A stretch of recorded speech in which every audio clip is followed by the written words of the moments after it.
వాళ్ళ ఆంధ్రప్రదేశ్ ప్రజలందరూ అమరావతి ఎప్పుడు రాజధాని వస్తుందా, చంద్రబాబు నాయుడు గారు ఎప్పుడు వస్తారా, అమరావతి రాజధాని చూసుకుందామని, ముఖ్యంగా విజయవాడ ఎన్టీఆర్ జిల్లా ప్రజలందరూ ఎప్పుడెప్పుడు అమరావతిని చూసుకుందామని కోరిక బలంగా నాటుకున్న వేళ మీరు అనేదేంటి, అమరావతి ఒక వేస్ట్ అన్నట్టు మాట్లాడారు. మీకు ఇంతకన్నా దౌర్భాగ్యం మీరే చెప్పారు చాలాసార్లు. జగన్ ఒక అవినీతిపరుడు,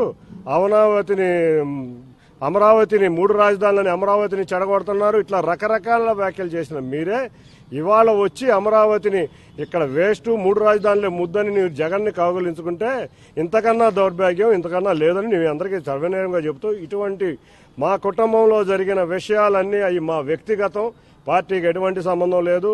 పార్టీ రాకముందు నుంచి ఈ విషయాలు జరుగుతూనే ఉన్నాయి. నేనేదో సేవా కార్యక్రమాలు చేద్దాం, కరోనా తర్వాత రాష్ట్రం ఇబ్బందుల్లో ఉంది, ప్రజలు ఇబ్బందుల్లో ఉన్నారు, చంద్రబాబు నాయుడు గారు ముఖ్యమంత్రిగా కూడా లేరు, విపత్కర సమయాల్లో చంద్రబాబు నాయుడు గారు యువతకు అసలు ఉద్యోగాలు లేవు అని నేను ప్రజలకు సేవ చేద్దాం, ఎంతో కొంత నేను సంపాదించిన దాంట్లో ఎంతో కొంత ప్రజల సేవా కార్యక్రమంలో నిమగ్నమై వచ్చానని చెప్తున్నా. ఏ రోజు నేను ఎంపీ కింద నుంచుంటానని అనలేదు, ఏ రోజు మీతో గొడవ ఉందని అనలేదు. మీరు పలుమార్లు మీడియాల్లో నన్ను చులకనగా మాట్లాడినా కూడా కుటుంబ బాధ్యత కింద నేను ఎక్కడా కూడా విస్మరించకుండా నేను అనేది ఇంతవరకు చెప్పలేదు. కానీ మా ప్రజలు కానీ మా కార్యకర్తలు కానీ ఇవాళ మా తెలుగుదేశం కుటుంబం కానీ మీరు చంద్రబాబు నాయుడు గారిని లేకపోతే తెలుగుదేశం పార్టీని లేకపోతే తెలుగుదేశం కార్యకర్తలు తెలుగుదేశం సంస్థాగతంగా నిర్మించుకున్న పార్టీని మీరు విమర్శిస్తుంటే ఎవరు ఊరుకోరు.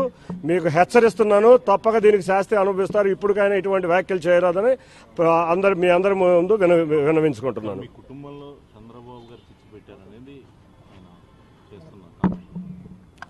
మాకు అదే చెప్తున్నాను, చంద్రబాబు నాయుడు గారు మా కుటుంబ గొడవలకి చంద్రబాబు నాయుడు గారికి ఎటువంటి సంబంధం లేదు. మాకు 1999 నుంచి మా కుటుంబంలో సమస్యలు ఉంటానే ఉన్నాయి, నిరంతరం ఉంటానే ఉన్నాయి.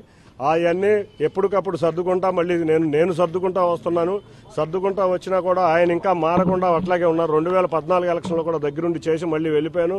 విజయవాడ నగర ప్రజలకే కాదు మీకు కూడా తెలుసు, నేను ఎప్పుడూ కూడా ఇక్కడెక్కడా కనపడలేదు. అంతేకాకుండా మీరు ఒకటి ఆలోచించండి, మీరందరూ జర్నలిస్ట్ సోదరులు, మిమ్మల్ని ఎంత హీనంగా మాట్లాడతారంటే ఆయన అంత హీనంగా మాట్లాడారు. ఈ మధ్య నందిగాంలో చూసాం, బిర్యానీ ప్యాకెట్లకి మీరు లొంగిపోతున్నారండి. ఆయన భాష తీరు, ప్రజల దగ్గర ఆయన మాట్లాడే భాష, ఆయన వ్యవహరించే తీరు, ఆయన అహంకారానికి ఇవన్నీ ఒక కారణాలు. చంద్రబాబు నాయుడు గారు నేను సేవా కార్యక్రమాల్లోకి వచ్చినాక ఏ రోజు చంద్రబాబు నాయుడు గారు నన్ను కలవలేదు.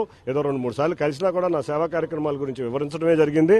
అంతేకాకుండా తను వెళ్ళిపోదామని గత 4 సంవత్సరాల నుంచి మొత్తం మీకే తెలుసు, అందరికీ తెలుసు, వైసీపీ నాయకులు అందరితోనూ కోవర్ట్గా చేస్తున్నారని ప్రజలందరూ అనుకుంటున్నారు. మీరు చెప్పిన విషయాలు కూడా నేను విన్నాను.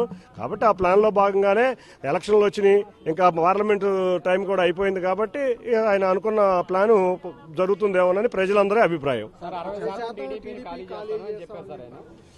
ఏమండి, మహామహులు వెళ్ళిపోయిన రోజే టీడీపీ ఖాళీ అవ్వలేదు. టీడీపీ తెలుగుదేశం పసుపు కుటుంబం చాలా ఎన్ని కష్టాలు ఎదురైనా ఎన్ని ఎదుర్కొన్నా మీరు చూశారు. 2019 నుంచి ఎన్నో కేసులు జరిగినాయి, ఎన్నో దాడులు జరిగినాయి, ఎంతో మందిని హత్యలు చేశారు. అయినా కూడా కార్యకర్తలు పార్టీని ముందుండి నడిచి పార్టీని నిలబెట్టారు. ఇటువంటి వాళ్ళు వచ్చినా పోయినా ఎవరైనా, అంటే నేనంటే ఆయన అని కాదు, ఎటువంటి వ్యాఖ్యానాలు చేసే వ్యక్తులు ఎవరికైనా తగిన శాస్తి జరుగుద్ది, అడ్రస్ లేకుండా వెళ్ళిపోతారు.